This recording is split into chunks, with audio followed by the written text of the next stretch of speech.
लद्दाख में line of actual control यानी LAC पर अब भी तनाव है।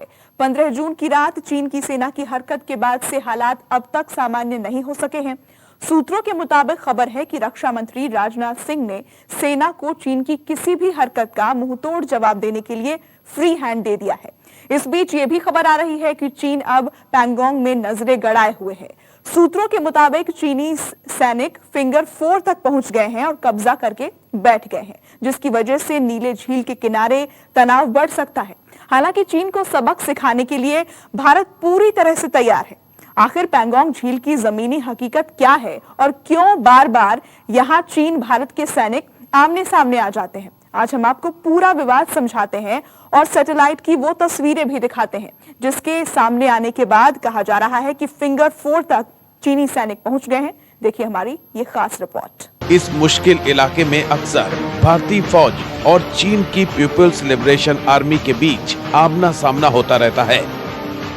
दूर तक फैली इस झील के बड़े हिस्से पर चीन अक्सर अपनी दावेदारी करता है और उसी को लेकर चीन और भारतीय सेना के बीच टकराव की स्थिति पैदा होती है।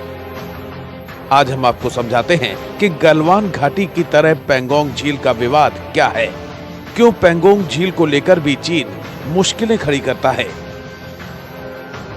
यहाँ पर उठे विवाद को समझने के लिए भौगोलिक स्थिति को समझना बेहद जरूरी है, जिससे सरल तरीके से समझ में आएगा कि चीन और भारत के बीच झड़प क्यों होती है।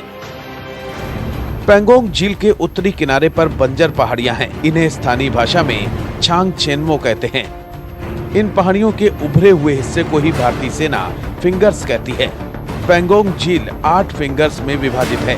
भारत का दावा इन 8 फिंगर्स पर है, लेकिन चीन ने अवैध रूप से 4 फिंगर्स पर कब्जा कर रखा है। हम ये क्यों कह रहे हैं, उसकी गवाह सैटेलाइट से ली गई ये तस्वीरें हैं। तस्वीर में आप जो रेड डॉट देख रहे हैं वो चीन की तरफ से एक्टिविटी का हिस्सा है। हम इस बात पर बात करेंगे, लेकिन उससे पहले लौटते हैं फिंगर्स पर, जिसे आपको ग्राफिक के जरिए समझाते हैं ताकि चीन के साथ विवाद की पूरी तस्वीर आपके सामने साफ हो सके। ये है फिंगर्स 4 का इलाका। इधर का सारा इलाका हिंदुस्तान का है। 4 तक भारत की तस्वीर पूरी तरह से क्लियर है, इसमें कोई शक नहीं है। लेकिन विवाद 4 से 8 फिंगर्स के बीच है। 8 के पार चीन है। फिंगर्स 4 तक भारत का कब्जा है। फिंगर 3 पर भारत का एक पोस्ट है। इसके आगे सड़क नहीं है, ऊंची नीची पहाड़ियां हैं। सैनिकों को यहां से पैदल चलकर जाना पड़ता है। फिंगर्स 4 पर चीन की आर्मी आकर बैठ गई है। फिंगर 8 के पास चीन का एक बेस भी है और इस तरफ यानी अपने हिस्से में चीन ने निर्माण भी कर रखा है। चीन अपनी एलएसी यहाँ तक बताता है, जब भारत का एलएसी यहाँ तक है और इसी हिस्से को लेकर चीन और भारत के बीच विवाद है। चालबाज चीन की सेना का मानना है कि फिंगर 2 तक एलएसी है। ये नीले में जो दिख रहा है ये है पोगोंगसो लेक, और जो लाइन ऑफ एक्चुअल कंट्रोल है वो इस रिज लाइन से होती हुई सिरजाप एलपी और फिर इस तट पे से दूसरे छोर पर आती है और उसके बाद में इस रिज लाइन के ऊपर से होती हुई नीचे को निकल जाती है। तो ये लाइन ऑफ एक्चुअल कंट्रोल की कहानी है। और इस पोगोंगसो के बिल्कुल पीछे मोहाने पर लुकुंग है, और जो फेमस 3 इडियट्स पिक्चर का कई बार जिक्र होता है कि वो शूटिंग कहाँ हुई थी, वो इस इलाके में हुई थी जहां पर ये मान लिखा हुआ है। इस इलाके में वो शूटिंग हुई थी। ये चुशूल है और ये हिंदुस्तान की पोस्ट है थाकू। ये फिंगर का इलाका है। फिंगर 1, फिंगर 2, 3, 4, 5, 6, 7 और ये वाला जो है फिंगर 8। तो हिंदुस्तान की आईटीबीपी की एक पोस्ट है इधर, और हम लोग यहां पे गाड़ियों तक आते थे और यहां से फिर हम पैदल चल के और इस इलाके को पेट्रोल करते थे। हमें इस पूरी पेट्रोलिंग में यहां से लेके और फिंगर 8 तक आना और आके फिर वापस जाने में तकरीबन सवेरे से लेके शाम हो जाती थी। उधर दूसरी तरफ जब चाइनीज जब आते हैं तो उनकी जो गाड़ियां हैं वो इस तट के साथ साथ होते हुए फिंगर 4 तक वो आ जाते थे और फिंगर 4 तक वो अपनी पेट्रोलिंग करके जाते थे। तो उनके परसेप्शन, चाइनीज के परसेप्शन के हिसाब से line of actual control Anila pass यहां पर है। अनीला पास से होती हुई इस रिज लाइन को फॉलो करते हुए फिंगर 4 से नीचे उतरती है और फिर अगली तरफ जाती है।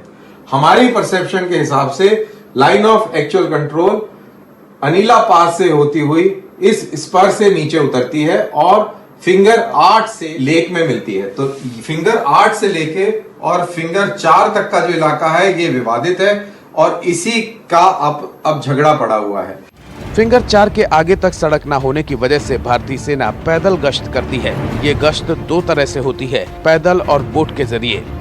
फिंगर 8 पर चीन का पोस्ट है। 6 साल पहले चीन की सेना ने फिंगर 4 पर स्थायी निर्माण की कोशिश की थी, लेकिन भारत के विरोध पर इसे गिरा दिया गया था। पेट्रोलिंग के लिए चीन की सेना हल्के वाहनों का उपयोग करती है। गश्त के दौरान अगर भारत की पेट्रोलिंग टीम से उनका आमना सामना होता है तो उन्हें वापस जाने को कह दिया जाता है, क्योंकि दोनों देशों की पेट्रोलिंग गाड़ियां उस जगह पर घुमा नहीं सकते, इसलिए गाड़ी को वापस जाना होता है। मई में भारत और चीन के सैनिकों के बीच फिंगर 5 के इलाके में झड़प हुई थी। चीनी सेना ने भारतीय सैनिकों को फिंगर 2 से आगे बढ़ने से रोक दिया था। इसकी वजह से दोनों पक्षों में असहमति है और यहाँ भी तनाव की स्थिति बनी हुई है। चाहे वो गलवान हो, चाहे वो पगोंगसो हो, चाहे वो अरुणाचल प्रदेश हो, चाहे वो सिक्किम हो, हर जगह यही समस्या है। लेकिन हिंदुस्तान भी दृढ़ संकल्प है और हिंदुस्तान किसी भी हालत में अपना निर्माण कार्य नहीं छोड़ेगा।